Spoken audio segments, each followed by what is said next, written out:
इस पूरी जो अभी हादसा है, इस हादसे में 121 श्रद्धालुओं की मृत्यु हुई,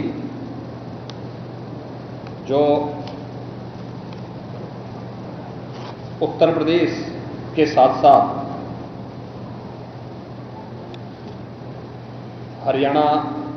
राजस्थान और मध्य प्रदेश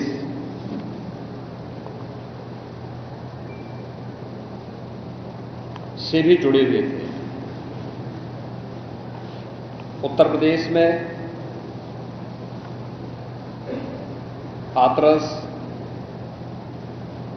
बदायूं, कासगंज, अलीगढ़, एटा, ललितपुर, शाहजहांपुर,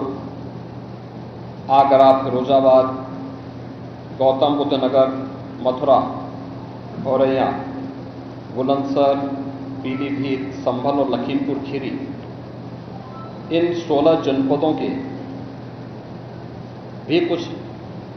श्रद्धालु जन थे जो इस हादसे के शिकार हुए हैं।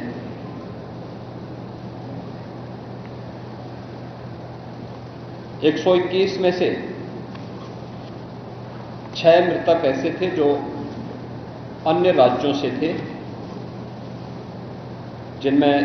ग्वालियर मध्य प्रदेश से 1 थे, हरियाणा से 4 थे और राजस्थान से 1 थे। हाथरस के जिला हॉस्पिटल में मैंने जो घायल हैं, 31 ऐसे घायल हैं जो हाथरस, अलीगढ़, एटा और आगरा के हॉस्पिटल में जिनका उपचार चल रहा है, और उसमें लगभग सभी आउट ऑफ डेंजर है।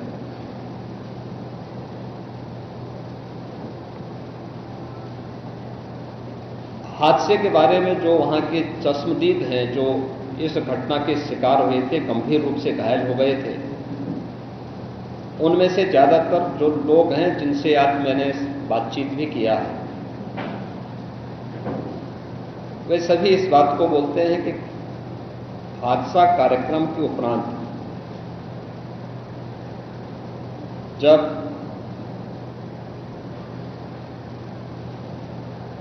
इस कार्यक्रम में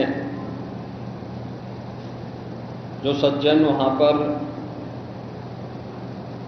अपना उपदेश देने के लिए आए थे,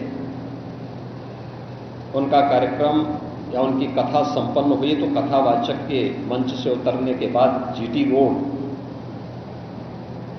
में जैसे ही उनका काफिला आया था तो उन्हें छूने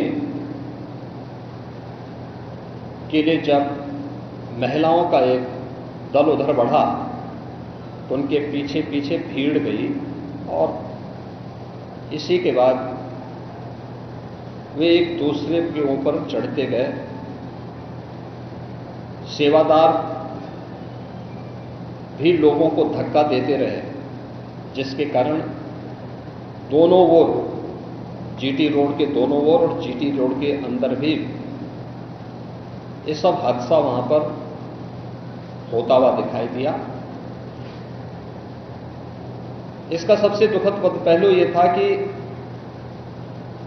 इस प्रकार के आयोजन में जो सेवादार प्रशासन को अंदर घुसने नहीं देते, दुर्घटना होने के तत्काल बाद या दुर्घटना के दौरान प्रारंभिक रूप में इन्होंने पहले वहां पर इस मामले को दबाने का प्रयास किया, लेकिन जब उन्हें प्रशासन ने हॉस्पिटल ले जाने की कार्रवाई प्रारंभ की तो इनमें ज्यादातर सेवादार वहां से भाग गए। इस पूरी घटनाक्रम के लिए हम लोगों ने एडीजी आगरा की अध्यक्षता में एक एसआईटी गठित की है, जिसने अपनी प्रारंभिक रिपोर्ट दी है, और इस घटना की तह में जाने के लिए उनसे कहा गया है। बहुत सारे ऐसे पहलू हैं जिन पर जांच होनी बहुत आवश्यक है। अब तक प्रथम दृष्टिया जो थी हमारी कार्रवाई ये थी कि राहत और बचाव के कार्य को आगे बढ़ाने के बाद आयोजकों को पूछताछ के लिए बुलाना, घटना के बारे में, हादसे के कारणों के बारे में उनसे भी पूछताछ करना और फिर घटना की लापरवाही और जिम्मेदारों की जवाबदेही भी इसके लिए तय करना, जिसके लिए पहले से ही एफआईआर यहां पे दर्ज हो चुकी है। इसके लिए कार्रवाई आगे बढ़ रही है। हम लोग इस बात को किसी भी प्रकार से डिनाई नहीं कर सकते कि इस प्रकार की घटना केवल एक हादसा नहीं होता है। अगर हादसा भी है तो उसके पीछे कौन जिम्मेदार है, और अगर वह घटना घटित हुई है तो इसके पीछे हादसा नहीं तो साजिश किसकी है, कौन इसके पीछे है। इन सभी पहलुओं को लेकर के राज्य सरकार ने तय किया है कि हम इसका एक जुडिशियल इंक्वायरी भी करवाएंगे, और जुडिशियल इंक्वायरी हाईकोर्ट के एक रिटायर्ड जज की अध्यक्षता में होगी, जिसमें प्रशासन और पुलिस के भी रिटायर्ड सीनियर अधिकारियों को रख करके इस पूरी घटना की तह में जाकर के जो भी इसके लिए दोषी होगा उन्हें इसकी सजा देना और इस प्रकार की घटना की पुनरावृत्ति न हो, इनके बारे में एक सुझाव और एक एसओपी उनके माध्यम से बनाई जा सके, जिसे आगे इस प्रकार के किसी भी बड़े आयोजन में लागू किया जा सके। यह हम लोग सुनिश्चित करेंगे। और मैंने यहां पर भी हाथरस में भी और सिकंदराराव के घटनास्थल का मैंने दौरा किया, यद्यपि वहां काफी बारिश थी, और वहां जाकर के मैंने एक बार उसको देखने का प्रयास किया है। यद्यपि प्रशासन ने पहले से इसके मैप भी बना के तैयार किए थे और भेजे भी थे, लेकिन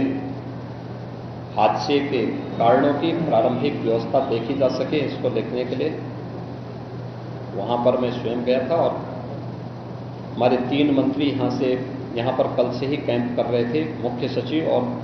पुलिस महानिदेशक भी यहां पर कल से ही कैंप कर रहे हैं।